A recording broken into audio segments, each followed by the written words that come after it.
देखिए, दो बातें कंफर्मेशन के क्षेत्र में है, बाकी स्पेकुलेशन में या ये कयासबाजी में। कंफर्मेशन जिन बातों की है वो एक देवेंद्र ने आपको बता दिया, बीजेपी की तरफ से ये साफ साफ ऑप्शन दे दिया गया कि भाई ये एक ही ऑप्शन है कि आप राज्यसभा आ सकते हैं, किसी को बना दीजिए अपनी जगह पर स्वास्थ्य कारणों से। तो ये एक खबर है, ये इसमें कोई इफ एंड बट नहीं है। दूसरी जो खबर है वो ये कि निशांत मतलब इनके बेटे नीतीश कुमार जी के वो पॉलिटिक्स में आ रहे हैं। इसकी पुष्टि की है खुद जेडीयू ने। जेडीयू में जो नीतीश कुमार के बहुत खासम खास श्रवण कुमार आज बताया, इन्होंने बहुत क्लोज हैं उनके, उन्होंने ये बाकायदा मीडिया को बुला करके ये इंफॉर्मेशन दी कि वो राजनीति में आ रहे हैं। अब इसके आगे वो डिप्टी सीएम बनेंगे, मंत्री बनेंगे, राज्यसभा जाएंगे, जो भी होगा वो फिर स्पेकुलेशन है। वहां खबर इतनी है कि वो भी राजनीति में आ रहे हैं। लेकिन इन दोनों बातों को अगर आप जोड़ दें तो फिर बहुत बड़ी बात समझ में आती है। निशांत यूं ही तो नहीं आएंगे, इस मरहले पे क्यों आ रहे हैं राजनीति में, जब ये बात चल रही है कि नीतीश जी छोड़ दें, नीतीश जी किसी और को मुख्यमंत्री बना दें। सर नहीं, देखिए, इस समय ईरान के खिलाफ अमेरिका और इजराइल का युद्ध चल रहा है, तो मोसाद की बहुत बात हो रही है, मोसाद की ह्यूमन इंटेलिजेंस की बहुत बात हो रही है। बीजेपी भी उसी तरह से काम करती है। 2020 के चुनाव के बाद जब नीतीश कुमार चले गए और फिर आए, उसके बाद से बीजेपी ने यह ऑपरेशन शुरू किया, मेरा यह मानना है।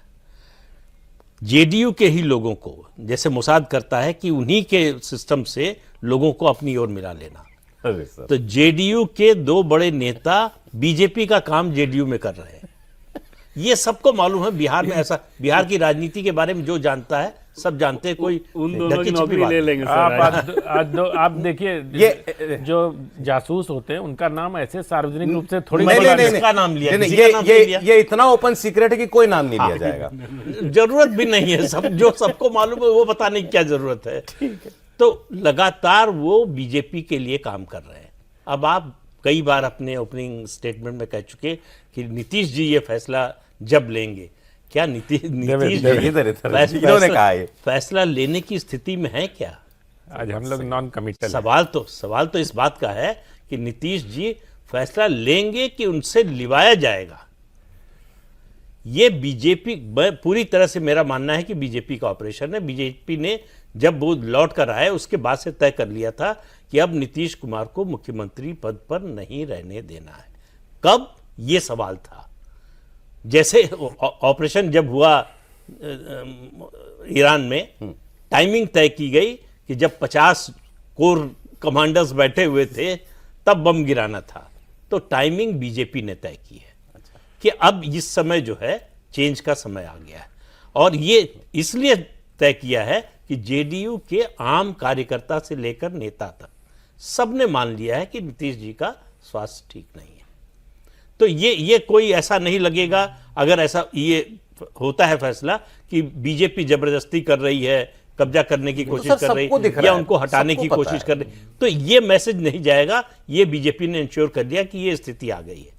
तो ऐसी स्थिति में मुझे जो लगता है मुख्यमंत्री बीजेपी का ही होगा। मतलब ये भी ठीक कह रहे हैं कि बीजेपी दबाव नहीं डाल रही है, और आप भी ठीक कह रहे हैं जरूरत नहीं है। हम कह रहे हैं बीजेपी ने दबाव डालने के लिए जेडीयू में लोग रखे हुए हैं। हाँ नीतीश जी अब नाम बताएंगे।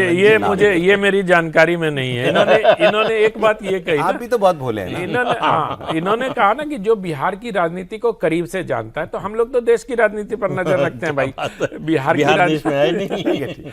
देखिए, खबरों से मुझे कोई दिक्कत नहीं है, लेकिन यही नीतीश कुमार की यही स्थिति लगभग चुनाव के समय भी थी, है ना।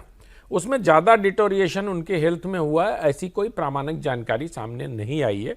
सार्वजनिक रूप से उनकी जो कुछ चीज़ें हैं वो थोड़ी बढ़ गई हैं, तो इसलिए ये कयास लगाया जा रहा है। लेकिन जो मैंने इनकी बात काटने का सामर्थ्य है, न देवेंद्र जी के बात काटने का मुझे सामर्थ्य है। मैं सिर्फ ये सोचता हूं कि क्या नीतीश कुमार की, मतलब जो मेरी राजनीतिक बुद्धि कहती है कि नीतीश जी ये फैसला नहीं लेंगे। क्यों लेंगे? वो दिल्ली आके नहीं राजनीति के बियाबान में गुम हो जाएंगे। उनको, या मान लीजिए अगर इनकी बात मान ले, उनसे ये फैसला नहीं करवाया जाएगा। मान लीजिए जो उनकी पार्टी के कार्यकारी अध्यक्ष हैं संजय झा जी, जो इस समय यहाँ के दिल्ली का कामकाज पार्टी का देखते हैं, कार्यकारी अध्यक्ष हैं, उन्हीं के साथ मीटिंग कर रहे हैं। वो क्यों चाहेंगे कि नीतीश जी आ जाएं दिल्ली? दूसरी बात, उनके लिए निशांत ज्यादा मुफीद होंगे अगर दिल्ली राज्यसभा में आ जाते हैं तो। क्यों? भाई वो एक जूनियर होंगे, उनको मेंटोरिंग करने का अवसर मिलेगा, उनके पिता को ये समझा पाएंगे राजनीति में कि हम आपके पुत्र को राजनीति के आगे बढ़ा रहे हैं, मेंटोरिंग कर रहे हैं, ये सब चीजें होंगी। नीतीश बाबू के साथ तो वो नहीं हो पाएगा। अगर वो राज्यसभा में नीतीश बाबू आते हैं तो फिर मंत्री बनेंगे, ऐसा मानना चाहिए। अगर मंत्री बनते तो मुख्यमंत्री क्या बोल रहे थे? हाँ, तो अगर मंत्री नहीं बनेंगे तब तो और भी उनके दिल्ली आने की संभावना मुझे क्षीण लगती है। वो रिटायरमेंट है, और रिटायरमेंट के दिल्ली आने की मुझे तो कोई उम्मीद नहीं लगती। मुझे यही लगता है कि वो देखिए, अभी भी नीतीश बाबू पिछले 4-5 वर्षों से जो काम कर रहे हैं, उनके जो प्रधान सचिव हैं अधिकतर मामलों में उनके साथ रहते हैं। संजय झा और राजीव रंजन सिंह ललन, ये दो उनके कद्दावर सिपह सालार हैं जो उनको सलाह देते हैं। नाम कौन ले रहा है देख मैं सलाहकार की बात कर रहा हूँ। हाँ, तो ये लोग उनको सलाह देते हैं। आज भी संजय जी के साथ उनकी लगातार 3 घंटे, अभी मैं आपके चैनल पर ही देख रहा था कि झा जी के साथ उनकी 3-4 घंटे की बैठक हुई है। तो राजनीतिक जो चीजें अगर पढ़ने का प्रयास किया जाए तो ये संभव नहीं है कि जेडीयू वहां मुख्यमंत्री का पद छोड़ देगी। ये बात कन्वेंशनल लॉजिक से बिल्कुल सही है। हाँ, कि भाई कोई पार्टी जो सत्तारूढ़ पार्टी हो वो क्यों मुख्यमंत्री का पद छोड़ेगी। एक बात तो ये, जब ये कहा जा रहा हो कि दबाव भी नहीं डाला जा रहा, हाँ। ये मान लेते हैं, तो फिर एक ही सूरत बचती है ना जो उन्होंने कही कि बीजेपी जेडीयू को ये कन्विंस कर ले। नीतीश जी का नहीं कह रहा हूं मैं, बीजेपी जेडीयू के सीनियर लोगों को कन्विंस कर ले कि साहब अब ट्रांजिशन का समय आ गया। पहले से कन्विंस है। मैं इस बारे में एक अनकन्वेंशनल आपको ये कर रहा हूं। बीजेपी का बहुत आपके यहां भी चल रहा है कि हो सकता है बीजेपी का मुख्यमंत्री बने, हो सकता है। बीजेपी में मुख्यमंत्री कौन बनेगा? सम्राट चौधरी नहीं बनेंगे। सम्राट चौधरी की सुनेगा कौन बीजेपी में? क्या मंगल पांडे सम्राट चौधरी की सुनेंगे?